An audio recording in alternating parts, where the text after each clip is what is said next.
বন্ধুরা, এটা কি বলো তো? এটা হচ্ছে ছোলা ভাজা। আজ আমি নিজে হাতে এটা করলাম। চলো তোমাদের দেখাই। সন্ধ্যায় কিছু একটা খেতে মন চাচ্ছিল, তাও আগে থেকে ছোলা ভেজানো ছিল, মনে করেছিলাম এটা দিয়ে ঘুগনি রান্না করব। তো ঘুগনি আর করলাম না, এখানে পেঁয়াজ লঙ্কা কুচিয়ে আর একটু আলু কুচিয়ে ছোলাটা একটু ডিপ ফ্রাই করে নিলাম। সাথে লেবু এবং পেঁয়াজ কুচি সার্ভ করার সময় দিয়ে দেবো এটা ভেবেছি। তো যাই হোক, এই যে আমি নামিয়ে নিচ্ছি, আমার হয়ে গিয়েছিল রান্নাটা, তো জাস্ট তোমাদের একটু দেখাচ্ছি আর কি। তো এই যে আমি নামিয়ে নিচ্ছি। সন্ধ্যা লাগলেই মুখটা যেন কেমন খাই খাই করে, তাই বসে না থেকে ছোটোখাটো একটা রেসিপি করাই যেতে পারে।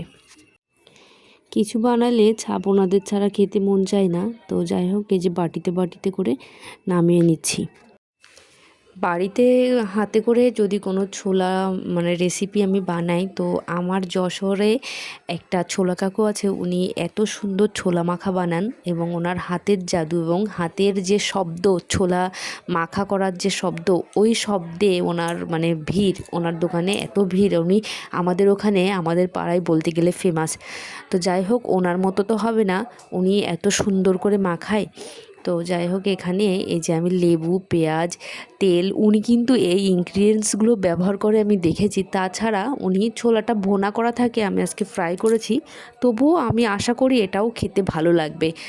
তো যাই হোক, আমি অনেকটা ওনার মতো নিয়েছি, অনেক ভালো লাগে। তবে উনি আগে হচ্ছে কলা পাতায় এবং নারকেলের যে পাতা, ওটা কেটে আমাদের দিত, অনেক ভালো লাগতো। ছোটোবেলার স্মৃতি মনে পড়ে গেল। তো যাই হোক, আমার রেডি হয়ে গেছে, তো আমি এই যে ছাপ ওনাদেরকে দিয়ে দিচ্ছিলাম। এবার নিজে একটু খেয়ে দেখি কি রান্না করলাম, ভালো কি মন্দ, নিজে খেয়ে তোমাদের জানাচ্ছি। না, ভালো হয়েছে, খুব ভালো হয়েছে।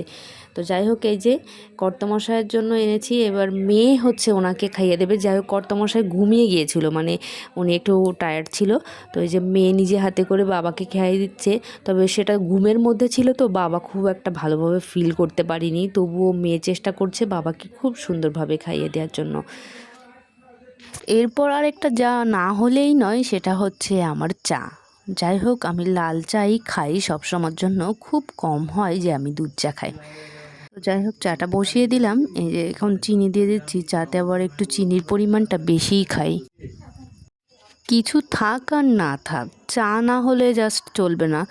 চা না খেলে মাথাটা মনে হয় যে ভার ভার লাগে। যাই হোক, চা একটা নেশায় পরিণত হয়ে গেছে। তো যাই হোক, লাল চাটা করে নিলাম। এই যে আমার চা প্রায় শেষ, আমি এখন চাটা ছেঁকে নিচ্ছি। বছর পাঁচেক আগের সময়গুলোকে বড্ড মিস করি। বিয়ের আগের সন্ধ্যার সময়টা ছিল আমার আর আমার মায়ের। কারণ আমরা যে কোনো একজন অপেক্ষায় থাকতাম কখন সন্ধ্যা হবে আর কখন আমি বা মা চা বানাবে আর আমরা দুজনে বসে খাবো।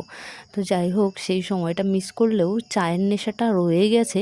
তো সন্ধ্যায় চাটা একা হলেও, নিজের জন্য হলেও বানিয়ে নিই। চা বানানো শেষ, কর্তামশাইকে দিয়ে দিলাম। তো এই যে আমাদের সন্ধ্যার নাস্তা হলো। কেমন লাগলো?